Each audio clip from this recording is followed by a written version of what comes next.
Meu nome, Acris de Souza, 79 anos, filho de Pameri. Comecei a trabalhar nesta estação com 10 anos de idade. Me aposentei em 1978. Sobre a estrada de ferro, em 1913, adentrou-se Goiás afora o primeiro trem de ferro, que naquela época era puxado por uma locomotiva chamada Maria Fumaça, que era a locomotiva que funcionava a lenha, então tem o apelido de Maria Fumaça. Meu nome é Rômulo Rocha, filho de Nazareno Rocha e Cecília Nogueira Rocha. Sou natural de Pires do Rio e entrei na estrada de ferro, antiga estrada de ferro de Goiás, no dia 23 de agosto de 1951, portanto com 14 anos de idade. Eu aposentei na estação de Vianópolis, onde permaneci em atividade 22 anos e sempre eu fui muito dedicado à estrada de ferro. E por que não dizer, apaixonado pela estrada de ferro, principalmente por locomotiva. Eu iniciei na ferrovia, na época ainda era estrada de ferro Goiás, depois é que passou a rede ferroviária. Então eu fui admitido com a idade de 15 anos como telegrafista. Naquele tempo o pessoal mais idoso não conseguia aprender telegrafia porque não era bem fácil. Então foi quando eu entrei em 1952 e ao longo da linha eu fiquei muitos anos. Trabalhava numa estação uns tempos, me transferia para outra e foi assim. De Araguari até Goiânia já trabalhei em quase todas as estações. E finalmente vim parar aqui em Pires do Rio. O meu trabalho era mais das estações, né? Como agente, que dava ordens para o trem seguir, ou voltar, ou cruzar. E era telegrafista também, né? Eu sou professor na Universidade Federal de Goiás, curso de História aqui no campus de Catalão. E tem uma pesquisa voltada já há muito tempo para perceber as relações sociais dentro da Estrada de Ferro Goiás. Trabalhei aqui na rede 31 anos, 6 meses e 29 dias. Eu fiz oficina, depois maquinista e fiquei muito feliz de ter trabalhado. Repeti porque aposentei cedo.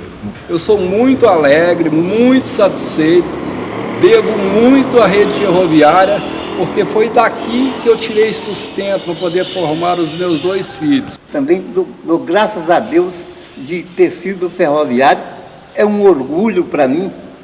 A pesquisa ela se constituiu nas entrevistas que eu colhi com 19 pessoas que trabalharam na empresa, trabalhadores, as esposas, os filhos, e tentando reconstruir a experiência deles no contato com a ferrovia, nesse aspecto de uma primeira experiência de um trabalho numa empresa moderna, porque todos eles eram pessoas que vinham de uma relação de trabalho no campo, eram trabalhadores que eles tinham uma pouca qualificação, eram trabalhadores, na sua maioria, analfabetos, que tinham quase nenhuma relação com a cidade, era uma experiência exclusivamente uma experiência rural. Eu sou nascido mesmo aqui no município de Cumari, nasci em 1947, criado na fazenda, foi até perto aqui, ó, na fazenda Matinha. E depois que eu mudei para a cidade foi para estudar, né? Aí estudei lá, depois fiquei lá trabalhando como lavrador e também no batalhão, para fazer essa ponte aqui. Depois daqui eu saí direto para a rede ferroviária. Eu, José Silvério da Silva, fui manobreiro nessa ferrovia 30 anos. Comecei como servente pedreiro, depois passei a trabalhar como manobrador. Nessa função de manobrador foi 27 anos, sofrido e cansado. Eu não tinha descanso. Era aquele tempo que não tinha descanso, não tinha férias. Era dia e noite. Então, quadro de obra, não recebia pagamento, era de 4, 5 meses sem receber pagamento. Contar a história da Estrada de Ferro Goiás ou do transporte ferroviário em Goiás não é apenas indicar a entrada do capitalismo em Goiás, relação de troca de mercadorias. É também compor a história social da experiência ferroviária a partir dos múltiplos agentes que experimentaram essa relação com a ferrovia. Os trabalhadores, os moradores da cidade.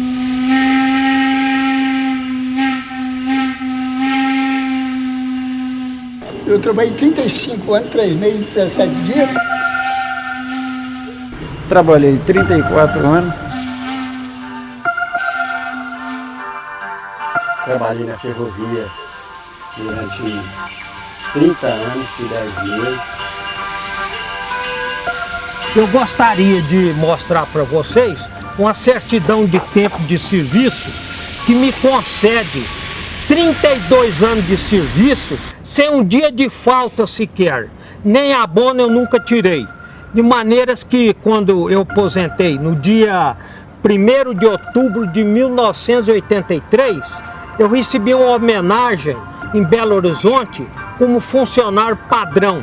Mas eu trabalhei no guindaste, trabalhei em socorro, né? E eu trabalhei de mecânico dessas locomotivas. Então, nunca fui suspenso. Trabalhei, eu tenho em casa os papéis, 39 anos, 5 meses e 25 dias para me aposentar. Aposentei em 83, também aposentei o dia 1º de novembro de 83, o dia 21 de dezembro do mesmo ano. Meu filho mais velho entrou e hoje ele é o chefe da estação de Brasília. Eu coloquei 2 filhos na ferrovia, eles trabalharam de auxiliar de maquinista e ultimamente agora eles foram classificados de maquinista. Um está em Aguaí, estado de São Paulo, e o outro está em Goiandira, aqui no nosso trecho. E todos os dois estão muito satisfeitos na ferrovia. E eu agradeço muito a estrada, porque aqui eu criei meus filhos e formou. Hoje eu tenho um filho engenheiro eletrônico, tenho uma filha no Ministério da Educação, em Brasília, tenho um que trabalha lá no Sara Kubitschek, é radiologista, e tenho um filho maquinista, e hoje tenho até um neto que já está fazendo também curso para maquinista. Olhe lá, já vem o trem, olhe bem, o trem a passar, viu quem não viu, o trem já passou, escute o seu apitar, olhe lá, já vem o trem, olhe bem, o trem a passar, viu quem não viu, o trem já passou, escute o seu apitar. A história contada trilho a trilho, nas trilhas do seu traçado, o som da vida se escuta de longe, nas lembranças do nosso passado. Quantos causos, quantos destinos, eu era menino quando andei de trem. Pela janela vi tudo mudar e girando o Brasil me ponho a cantar. Ó maquinista, toca o apito do trem, canta, canta Maria Fumaça, que a história lá vem. Quem nunca viu, já ouviu falar, que os trilhos da história passam por todo o Brasil. A estrada de ferro, ela é um desenvolvimento para o país. É pela estrada de ferro que se transporta a nossa riqueza, os nossos grãos, e tudo é transportado pela estrada de ferro. Quando aqui adentrou pela 1913, todo o transporte era feito pela estrada de ferro. Era o gado, era o açúcar, era o arroz, era a gasolina. Porque nesse momento a zona rural do estado de São Paulo está voltado para a cultura cafeeira e não produz alimento. Então a intenção seria desenvolver a agricultura, consequentemente a produção nas localidades do sul de Goiás, por meio do trem, abastecer as médias e as grandes cidades de São Paulo. A ferrovia praticamente representou a nossa relação com o leste do país, especialmente com São Paulo, Santos e Rio de Janeiro, que através não só da Estrada de Ferro Goiás, mas da Estrada Mogiana e depois a Paulista de Estrada de Ferro, que eram interligadas, nós tínhamos praticamente 4 composições diárias de transporte de passageiros. Então, essa ferrovia, ela era, além de ser o nosso elo com o leste do país, ela era também um motivo de integração regional. O que é mais importante é que praticamente toda a população viajava pela ferrovia. Era sempre mais barato, corria cheio de gente, que saía de Belo Horizonte, ia até Brasília, Goiânia, tudo o carro cheio. O trem de passageiro, ele era o maior luxo para Goiás. Aqui nós começamos a estrada de ferro, um trem de passageiro que possuía poltronas, leito, onde a pessoa ia deitada, sentada, e também tinha vagões de leitos com cabines para 4 pessoas.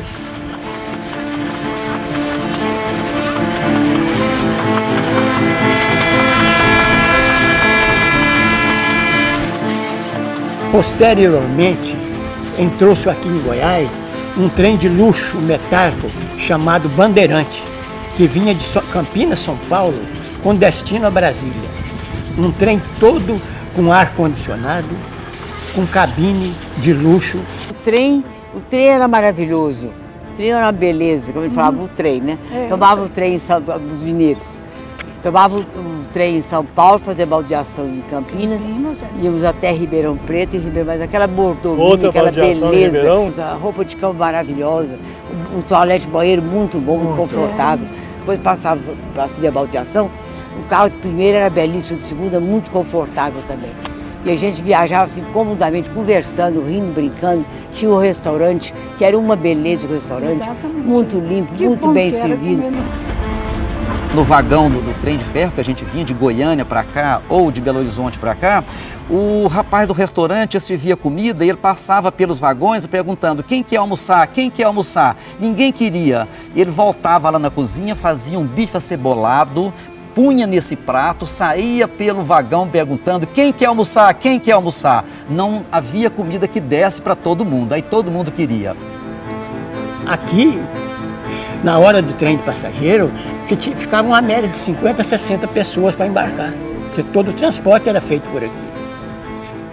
A estação era um palco de despedidas, né, de choro na hora de sair e de alegrias quando chegava a estação cheia, namorados se encontrando. Era um palco realmente interessante de acontecimentos e de emoções.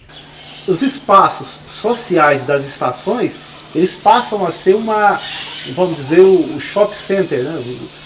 As regiões onde o capitalismo propicia o encontro das pessoas, né? E aí aqui a estação passa a ser o local do romance, né? Passa a ser o local da distração, passa a ser o local do comércio ambulante. O povo acostumou a ir lá na estação e ver o passageiro passar. Dava serviço para todo mundo. O povo carregar a mala para pensão. E o povo vendia as coisas lá, salgado, fruta. Doce, manga, né? Nós apanhava manga para vender na estação. Quando o trem passava, eu vendia as mangas, então para não ficar a plataforma suja, eu ia, catava as cascas de manga, né? Jogava fora, aí depois eu ia embora. Quando era no outro dia que vinha o noturno, novamente. E é interessante porque a estação, ela, como é ligada ao governo federal, ela não tem uma ligação, um controle do poder público municipal. Então é um espaço em que o que controla, de certa forma, está distante, né? O governo que controla, não é o governo municipal, então ela permite que as normas sociais sejam afrontadas e os pobres possam convergir. E chega a tal ponto de desafiar as normas locais, né? O comércio ambulante, os pobres, pessoas que tinham um comportamento julgado ruim na cidade, ele pode transitar de forma livre para a cidade, a polícia não pode entrar no espaço da estação para prendê-lo. Em Ipameri, a Câmara de Vereadores a Câmara de Vereadores lança um projeto de cercar a estação. A estação ela se torna um espaço que ameaça a ordem urbana local.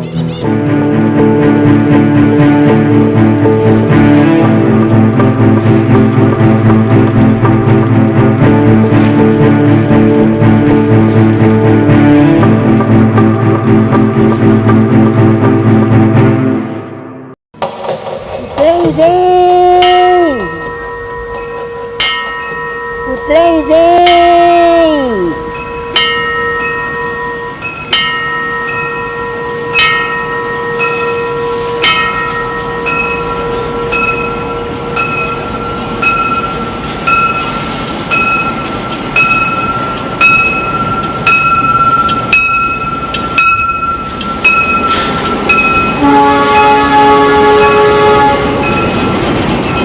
No início do século, com a construção da estrada de ferro e a instalação aqui da primeira usina hidrelétrica, facilitou um processo de industrialização de Goiás.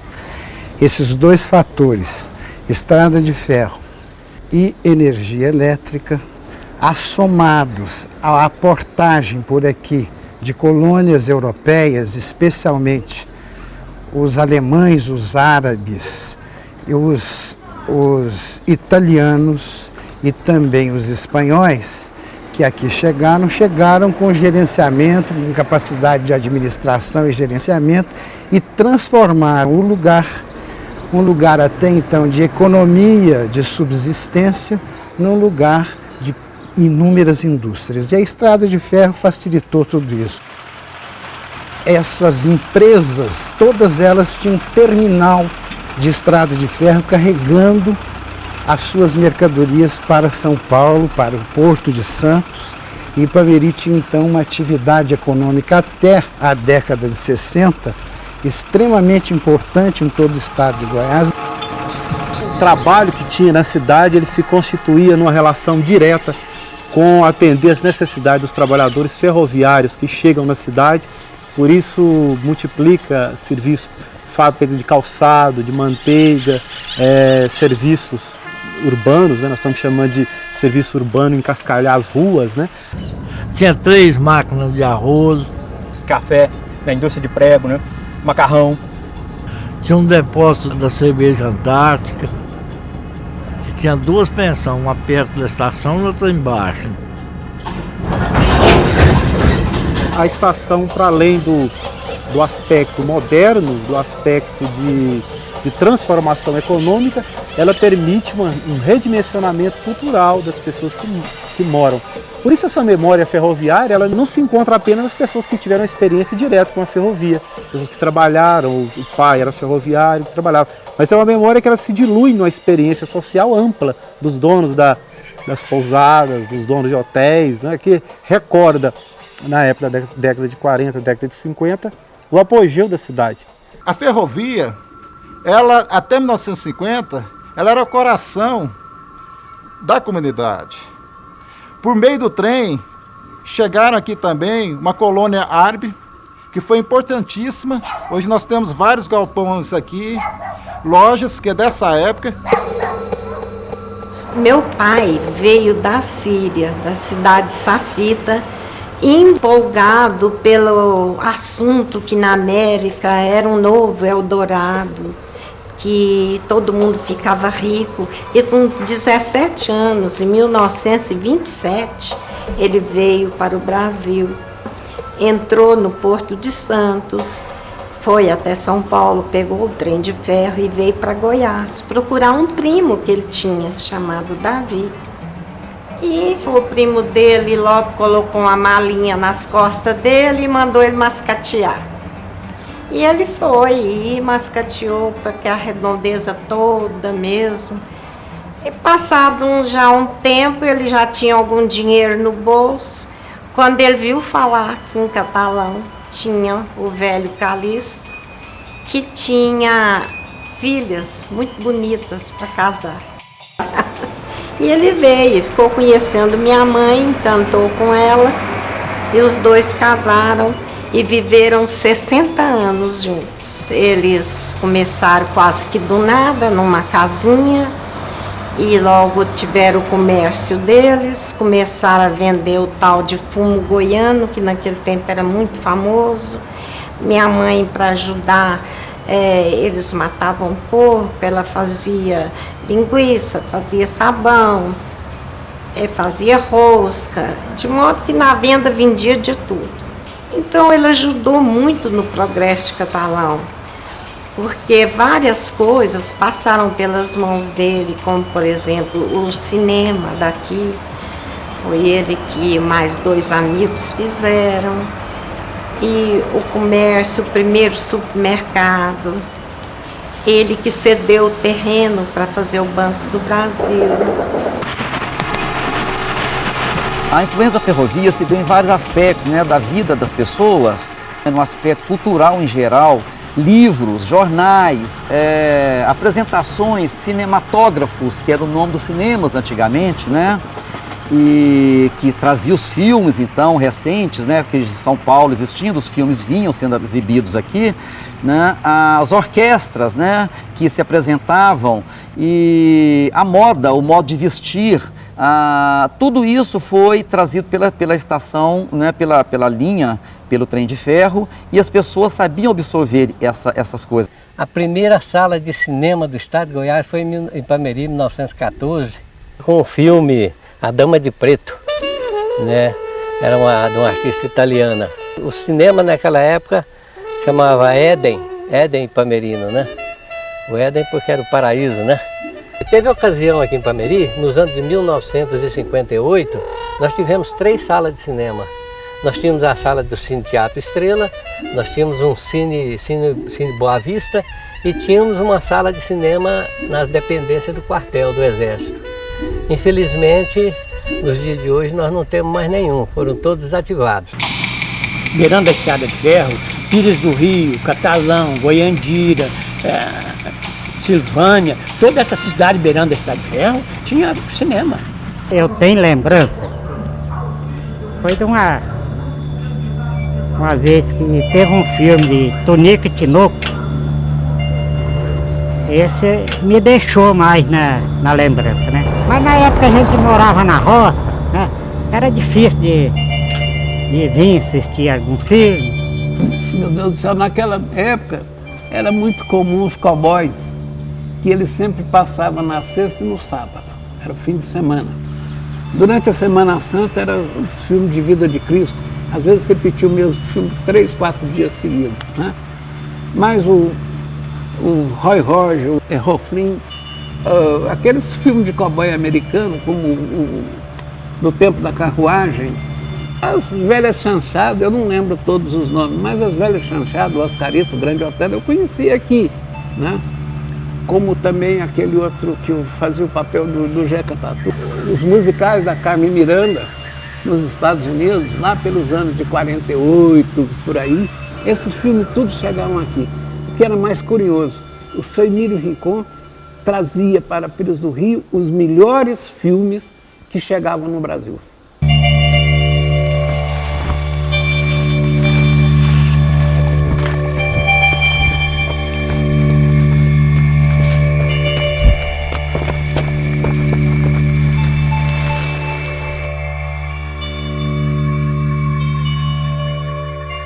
Fosse ou não fosse, sempre eu partiria numa tarde, numa noite, manhã, num dia claro, eu partiria, fosse, como partir.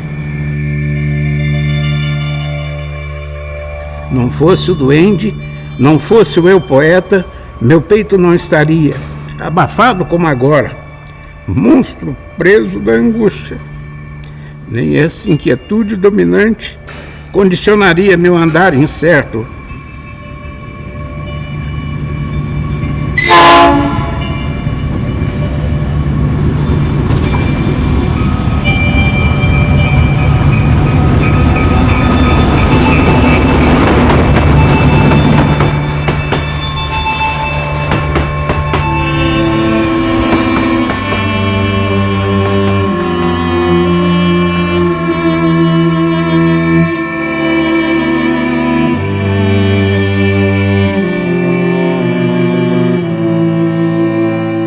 dengo tem, que dengo tem. Desperta a moça e diga para ela que o poeta chora.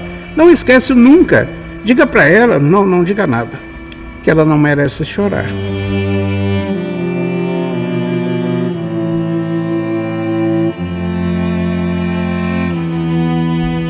Que dengo tem, que dengo tem, que dengo tem. Rua do Fogo, Trem de Ferro, Poção Sampaio. Vamos, gente, vamos, gente, vamos, gente.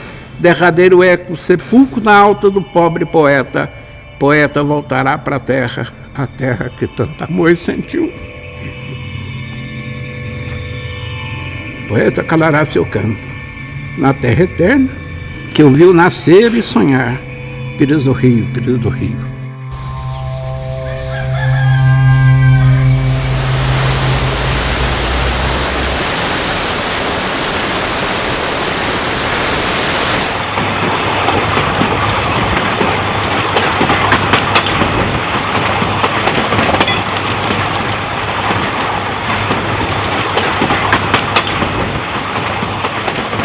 A arquitetura da Estrada de Ferro me chamou a atenção não só as edificações das estações, mas principalmente a arquitetura pitoresca das casas dos funcionários, dos chefes das estações, que era fora do comum.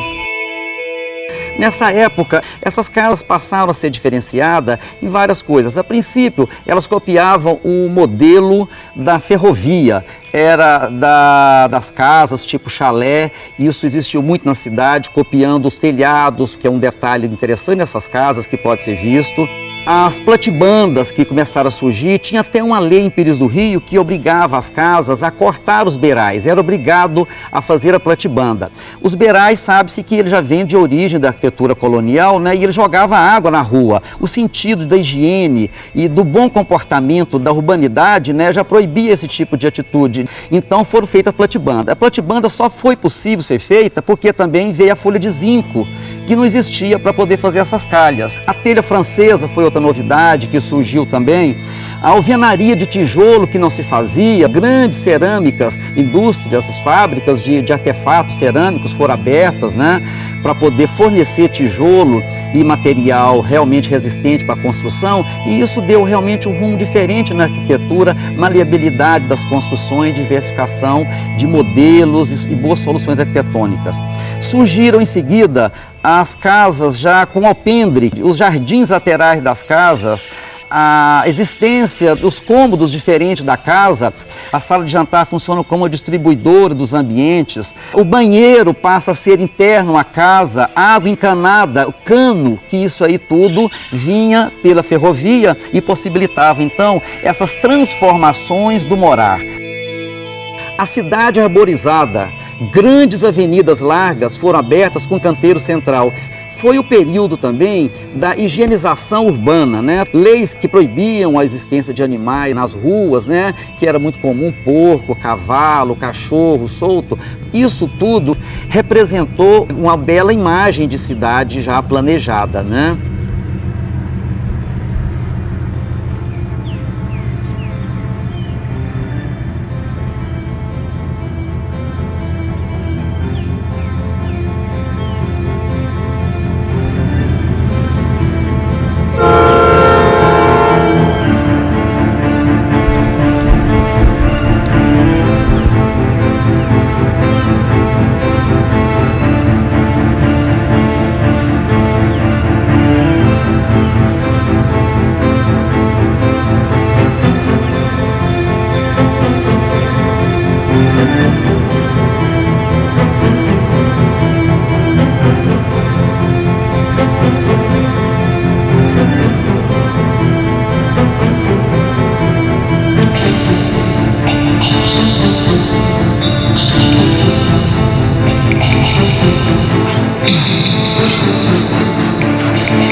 minha história com a questão da estrada de ferro é muito mais pelo aspecto cultural, né, de um dia ter estado vereadora, ter tido a oportunidade de encaminhar para a Câmara, né, um projeto fazendo o tombamento desse prédio que estava sendo totalmente destruído e que estava sendo relegado a essa situação de virar uma mini favela.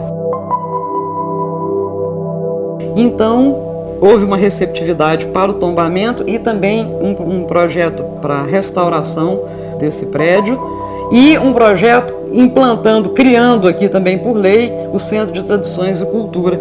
Em 1992, nós inauguramos aqui a Biblioteca Pública Municipal João Veiga e também a Casa do Artesão, que ficou na época nesse prédio, né? Esse mesmo prédio aqui da estação.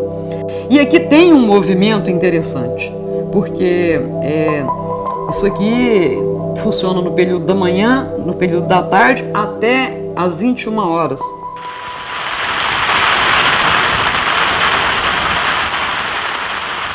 Esse local aqui, primeiro foi oficina de reparo das locomotivas.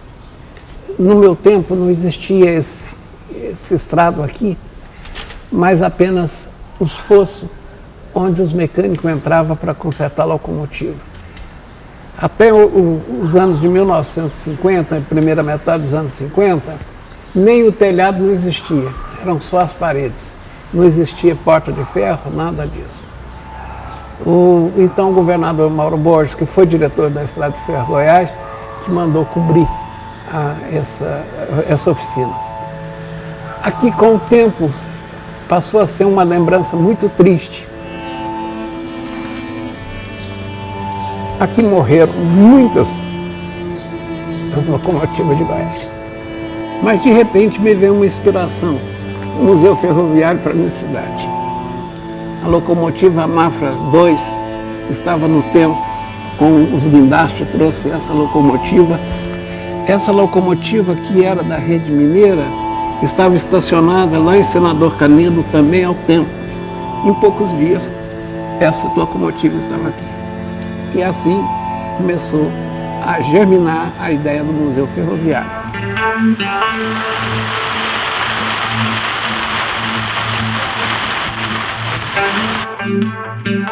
Quando surgiu o projeto de revitalização das estações férreas, através da GEPEL, alegaram para a gente que as estações seriam reformadas. Houve até início, mas parou no tempo. Pires do Rio, nós tentamos trabalhar também com a estação para que ela tivesse uma utilidade.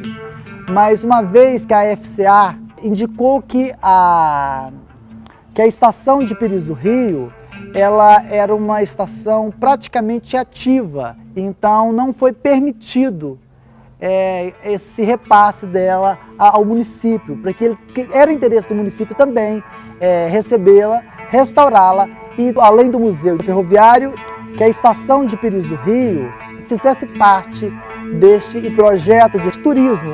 O trem sairia de Senador Canedo e correria, de cada estação ele teria uma parada, né? E Catalão seria o final.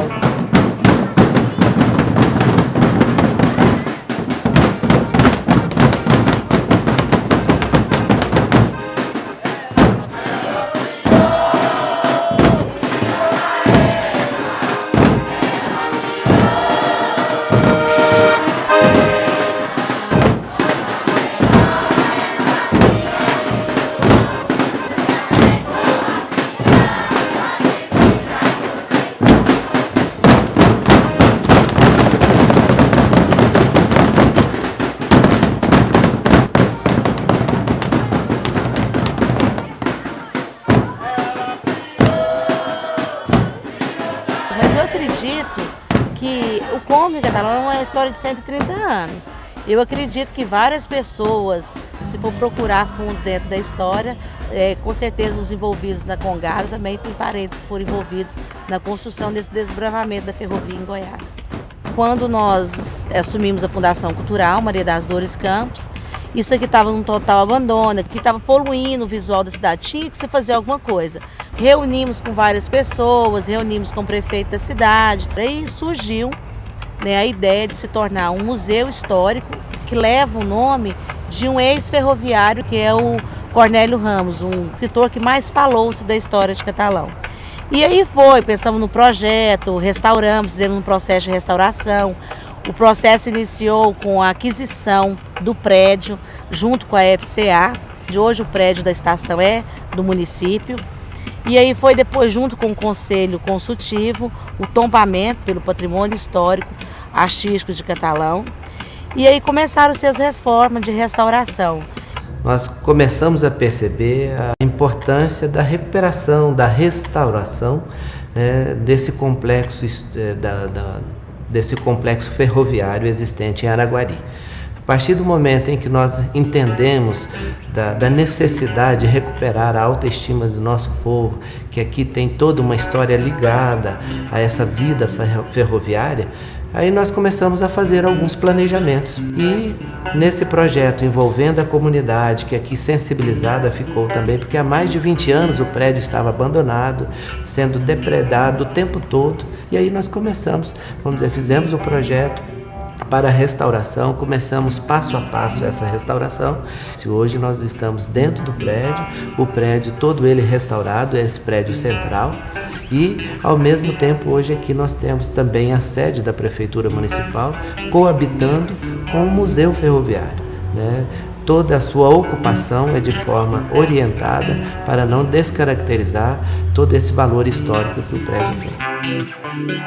Pretendemos restaurar outros prédios desse complexo, né? Nós temos aí a Casa de Máquinas, onde eram feitas todas aquelas recuperações, eram construídas as locomotivas, vagões, que é um espaço enorme, belíssimo, e ao mesmo tempo temos o almoxerifado também, tem a Casa de Diesel, conhecida antigamente como a Casa de Diesel, que é enorme, tem a própria Escola Ferroviária, que faz parte também, que é um prédio também muito importante, que compõe todo o complexo.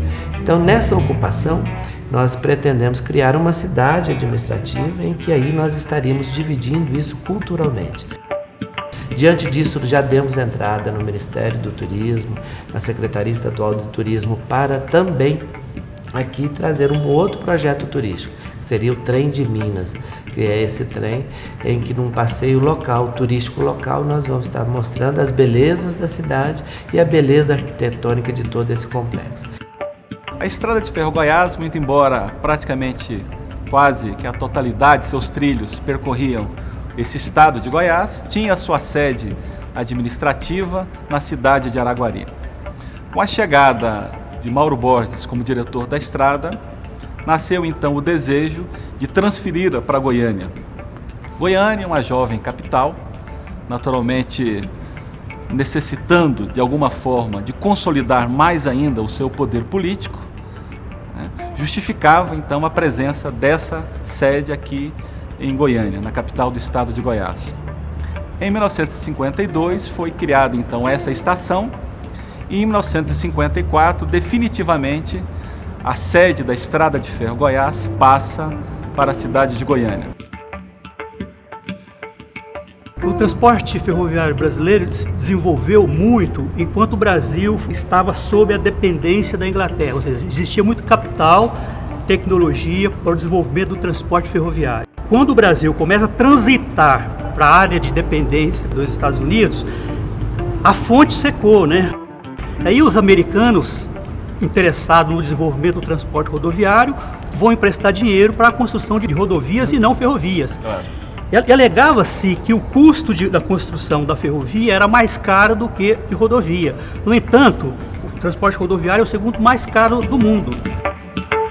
Não é um lamento sertanejo que está sendo feito aqui, não é um saudosismo, é uma possibilidade de potencialidades de desenvolvimento econômico que nós estamos trabalhando. É nisso que nós acreditamos. Claro. Falta política, políticas públicas. Políticas públicas, política ferroviária, política, né, para desenvolver esse importante setor de transporte no Brasil. Eu fiquei muito assim constrangido quando privatizaram a rede ferroviária. As estações ficaram abandonadas, fecharam estação importante que poderia estar funcionando e que tinha na época boa renda. Foi fechada a estação aí do trecho quase que geral. A crise do transporte ferroviário, ela se aprofunda em 50, mas a morte ocorre basicamente com o fim do transporte de passageiros. Esse processo ele é aprofundado com a privatização do ramal ferroviário, a Estrada de Ferro Goiás, que em 1957 passa a fazer parte de um grupo de empresas da Rede Ferroviária Federal Sociedade Anônima. Ele se transforma, esse ramal, na Ferrovia Centro-Atlântica.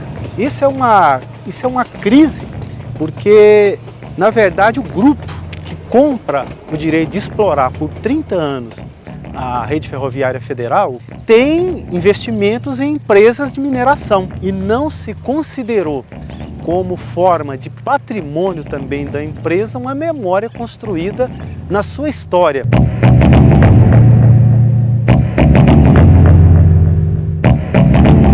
Dentro da região, né, em foco, né, que é a região de Goiás, região central do país, nós temos aí a construção da Ferrovia Norte-Sul, né, que vai ligar da região sudoeste com as linhas do norte, com a Ferrovia de Carajás, com a perspectiva, inclusive, de chegar a Belém do Pará. E a ideia básica é a gente poder transportar, né, todos aqueles grãos para os portos do norte. A intenção é para abastecer tanto o comércio europeu quanto o comércio asiático, ou seja, estaria saindo ou já próximo à Europa ou já próximo ao Canal do Panamá para ir para a Ásia. São transportes para longas distâncias que ficam a preço muito melhor do que se fosse transportado pela rodovia. Com a construção da Ferrovia Norte-Sul, também chegando a Anápolis, né, nós abrimos uma possibilidade dessa ligação de passageiros e cargas de alto valor agregado entre Goiânia e Brasília, ter essa conexão em Anápolis com a Ferrovia Norte-Sul. Isso é o que propiciaria você ter passageiros também, né, chegando de Anápolis, vindo ou do Maranhão ou de Belém do Pará, nessa nova ligação ferroviária. E recuperar a ferrovia como perspectiva de futuro, ela é fundamental para um país da dimensão do nosso. Enquanto o Japão está fazendo aí seu trem-bala a 300 km por hora, nós estamos aqui desativando há mais de 50 anos. Isso é um crime que tem sido feito com o país e que ninguém reclama. Hoje, o governo caiu na realidade que a estrada de ferro é a solução para o Brasil, como é em todos os países. Porque ela transporta em grande quantidade. Hoje tem vagões que pega 70 toneladas de mercadoria. Hoje, em Anápolis, nós já temos o Porto Seco, que embarca quase todo o produto agropecuário do Brasil Central. E vem vindo por aí um programa da Norte-Sul que vai reabilitar a estrada de ferro.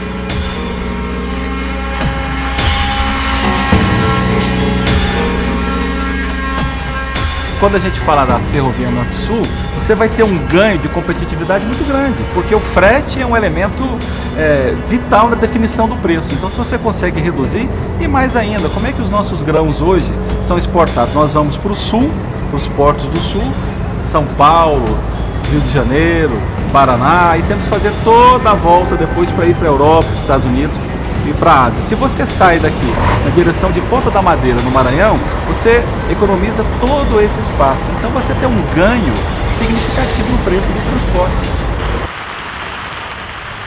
Hoje nós estamos numa luta em Goiás pela Ferrovia Norte-Sul, que é indispensável para realmente integrar esse país, fazer o mesmo papel que fez ainda na década de 60 a Belém-Brasília da rodovia. Nós estamos precisando de fazer uma Belém-Brasília na ferrovia e estamos precisando de fazer o leste-oeste também, quem sabe até chegar ao Pacífico. Lamento que o Brasil esqueceu da estrada, mas de qualquer forma, mais cedo ou mais tarde, o brasileiro vai ter a consciência de que sem a estrada de ferro o Brasil não anda mais.